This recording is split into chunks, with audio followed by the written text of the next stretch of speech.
VR and 360, obviously growing areas of technology, growing areas of content creation. We're also starting to see the beginning of some truly immersive experiences. When you look at this, Spencer, what do you think? I mean, do you think that this is, if it's completely different, it transports you, is basically the only hurdle the device problem? It does. I mean, we spent years going to tech expos and being told that 3D TVs were going to be the next big thing, and we kind of went, no, you're lying to me, aren't you? You're actually lying. You're just trying to sell more TVs. Give us your view of some of the stuff that's going on that's cool in VR. I'm hot on what I call time-shifted reality, not virtual reality, but time-shifted reality. Real stuff that's being shot that people can watch that is immersive in that respect. Sometimes stills work very well. The idea that it can be viewed by people on normal screens, I think is quite key to the whole thing. So the technology's there. The technology's there. As you say, there's It'll some get very better. low-cost gadgets. I mean, that's that's a 360 from Ricoh. It's a 360 camera that I was going to just take a shot by doing that.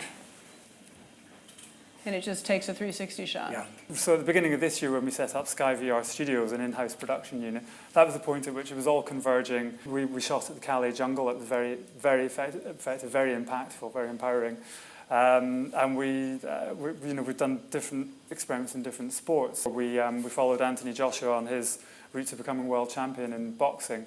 And the footage was amazing, because of the access that we got, which we tend to get in sports and across all genres, but also because of the nature of boxing, the camera positions that we were able to get were, a boxing ring is small square. Yeah, yeah.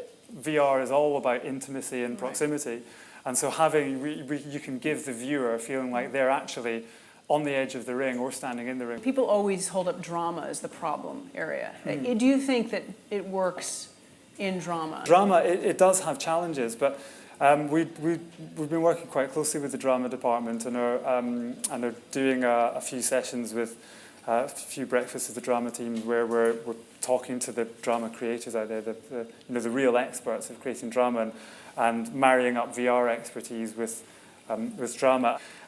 When VR is seen as a sidebar to anything else that's going on, it doesn't really work. You can't place a VR camera out of the way of traditional cameras. What we're seeing is, particularly with Daydream, because you've got a controller which lets you basically navigate. So it's like a stick that, as a creative, you could turn into, a whisk, a cricket bat, use your imagination, or a torch. And so that gives the storytelling, agency from a drama perspective, the ability to put the person in the eyes of the character. The first thing we decided is, because you cannot direct where the audience can look, we had to choose great locations, and that's the first piece of advice.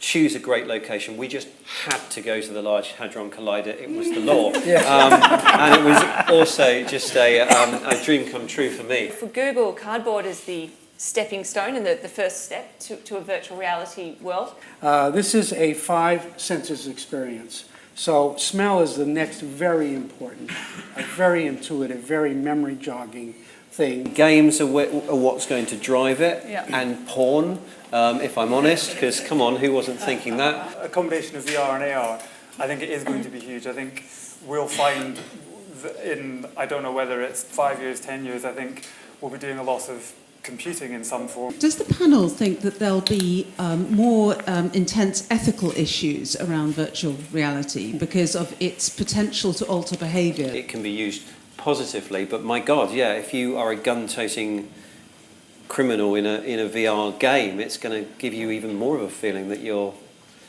are that person. You have to be careful of what you're shooting, but also you have to be careful on how you're reporting this news, and that you're not manipulating the situation, because emotions are heightened when you're in VR. Help me thank my panel, Tamsin, Spencer, Neil, and Ken Blakeston. Thank you very much. Thank you.